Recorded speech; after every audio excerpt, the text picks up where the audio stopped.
What's going on, everyone? We have some breaking news in the Babylon 5 realm regarding a potential new series. But before we get into that piece, let's go back a couple of months to Twitter where I tweeted this out.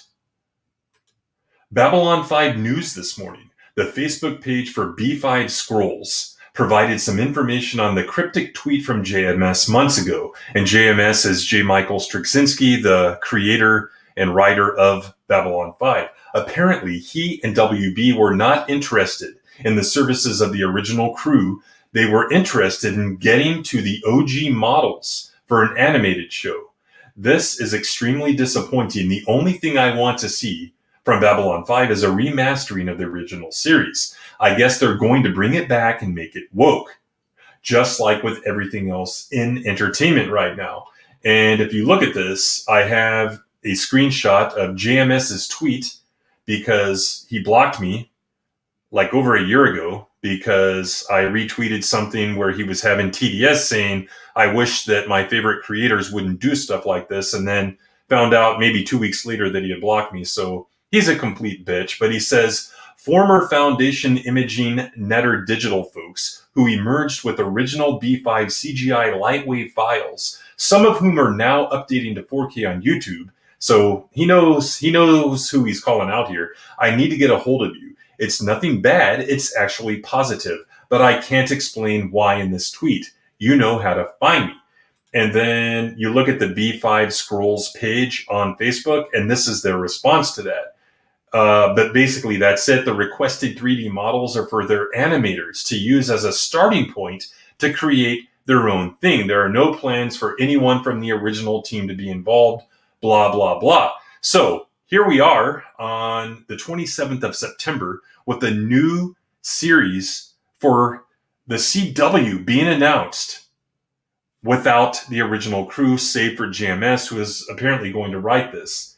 So let's jump into this Deadline article here and get to the facts.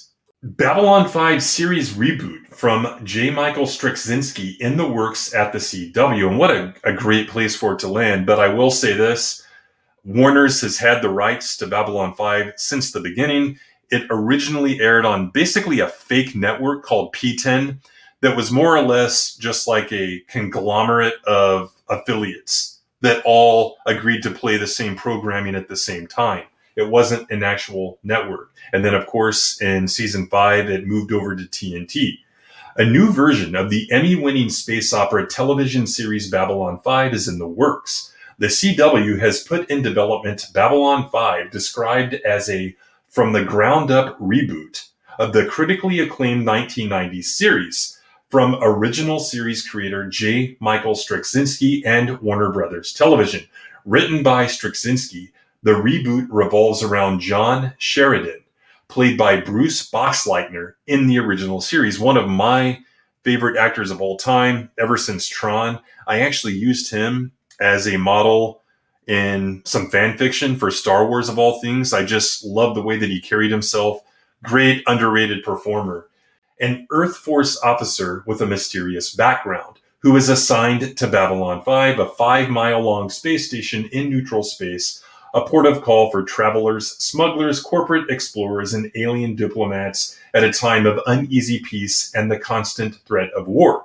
So either if this is a press release that they gave to Deadline, then they're basically really rebooting this from the ground up, as they said, because that more describes Sinclair than it does John Sheridan. Sinclair was played, of course, by Michael O'Hare, R.I.P., and he's the one that had the mysterious background. He had been taken by the Minbari in the Battle of the Line and interrogated and returned, and then they surrendered. So either they're really rebooting this and merging those characters, or the writer of the article doesn't know what they're talking about. But we go down here to J. Michael Straczynski, and as I've said on a recent stream, if anyone's going to destroy this franchise, this property, it's that man himself. Because I know he's one of those creators that has expressed regret that he wasn't more progressive in his storytelling. And if you watch the series, and I know a lot of people right now during the lockdown era are going back and watching it for the first time. Fantastic show. And really, it's politically agnostic. It does have certain messages and stuff, but me, as you all know, pretty conservative right-wing guy, I enjoyed it. In fact, on some days, it may be my number 2 franchise after Star Wars. Sometimes I like it more than Star Trek. So here he is. He's going to be involved in it with none of the original crew. So what does that tell you? It's from the ground up. They're going to fundamentally remake this franchise. And why? Why do they do this? I'll tell you why. They like to take something that's popular, that's known, and apply their messaging to it, because at least they have a following. If they tried to take all this woke garbage and apply it to something original, no one would be interested and it would automatically fail. But if they can latch on to something that already exists, you'll at least have an initial following. But the problem with that is every franchise we know, like name one that hasn't been destroyed. I'm worried for Cobra Kai, the first full season from Netflix where they've had the control. Pretty scary. So for me, at the end of the day, I know what I like. I know I have my original DVDs, my books, canon books. So I really don't need something new. If you love something, you don't constantly need more of it. You can be happy with what you have. You can rewatch it. You can watch old shit. You don't have to buy into this. We don't need to do frame by frame reviews of this series if and when it comes out.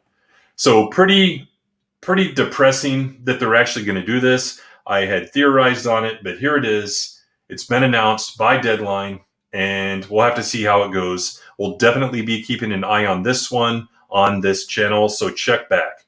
We'll see you in the next one.